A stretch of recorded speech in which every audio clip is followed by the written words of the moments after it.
The number one, when use stainless steel hinges, it is necessary to often clean and scrub the decorative stainless steel surface.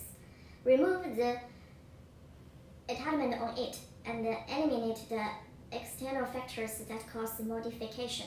Number two, the coastal area should be used 316 steel thickness, and the 316 material can resist seawater corrosion. But now, hinge manufacturers have not used this material as the application material for stainless steel hinge.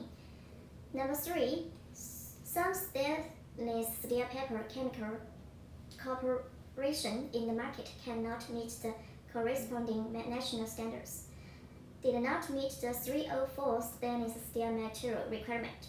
Therefore, it will also cause rust, which requires users to carefully choose products from reputable manufacturers. That's all.